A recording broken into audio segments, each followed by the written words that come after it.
In today's video, we're gonna learn about apple juice. Cheers.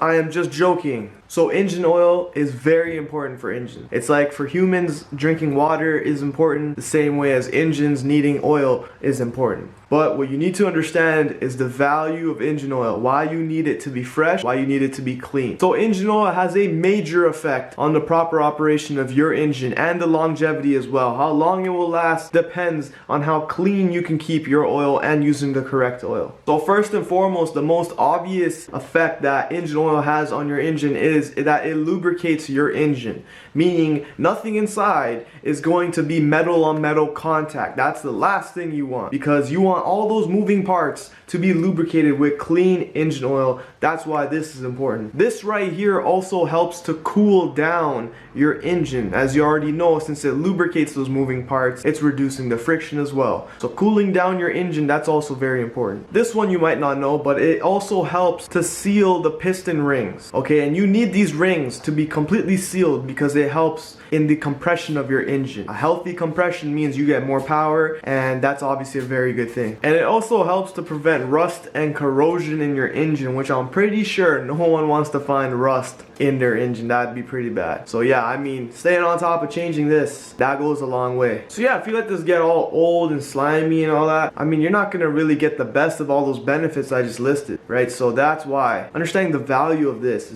is key.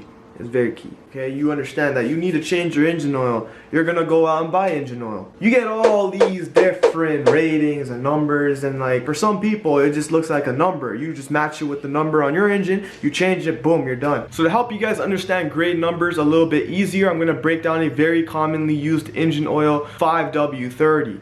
Now this is broken down to two different sections.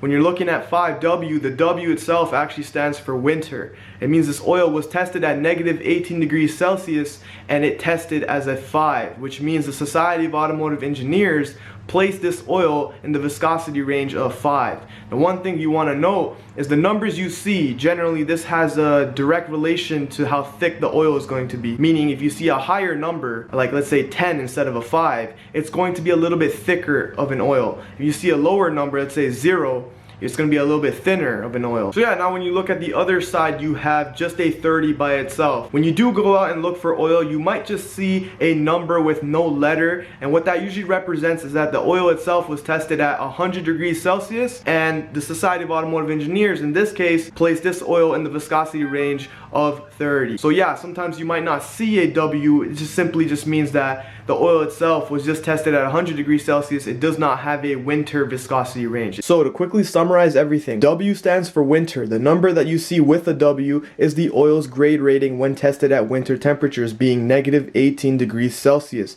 If this number is high, it's going to be a thicker oil. If it's low, it's going to be a thinner oil. On the other side, you see a number that has no letter beside it. There's no W, and it's tested differently. This oil is tested at 100 degrees Celsius. 100 degrees Celsius is the same temperature the engine's operating temperature is at. If it's high, again, it's going to be a thicker oil. If it's low, it's going to be a thinner oil. These numbers represent viscosity. If you don't know what viscosity means, it's a fluid's resistance to flow. So now you understand the value of engine oil, and you also understand what these grade numbers represent. But let's just say your engine does take 5W30 oil. One thing you're going to notice is that there are a lot of companies that make 5W30 oil. The good thing about engine oil is that it's miscible, meaning you can mix it. Now what I don't mean is that if your engine takes 5W30 oil that you should go and get 0W20 and just throw it in there. What I mean is that if you don't remember the last brand of oil you use, let's say you're low on engine oil, you want to top up, you don't have to remember that last brand. You could literally use any brand of oil. It just has to be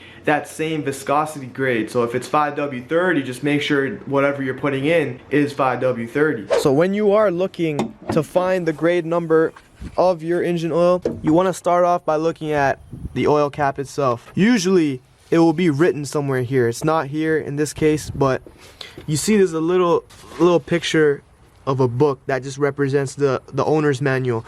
If you look at the owner's manual, it will 100% tell you what oil your engine takes. On this Honda Odyssey, however, you do have that grade number written on the oil cap. As you can see, it says 5W20. Also, if you want to see how much oil is in your engine, you're going to look for something like this. This is called an oil dipstick. You might have two of these. One is for the transmission, one will be for the engine oil. But basically what you want to do is you want to check this when your engine is cold. You don't want it to be hot. And you want to check it when your engine is not running. So what you want to do first, you take it out and you want to wipe it first and then reinsert it back into its hole. And then you'll take it out again, and when you look at it, put it to the side. And sometimes you might have two holes here. In this case, I have a hatch with a line on both sides. This will usually be the maximum line, this will be the minimum. And as you can see, the oil level is just below minimum. So what I would do in this case is I would top it up to this line. If you do have two circles that are in this dipstick, you want to get it to the second one, which will be the maximum point. So yeah, I hope you guys did learn something about engine oil in this video. This pretty much wraps it all up. And I mean, if this video was helpful for you, then please do leave a like. And if you want to support me, if you want to support this page that I'm trying to grow, please do subscribe to my channel. And also, don't drink this. It's not apple juice. But cheers.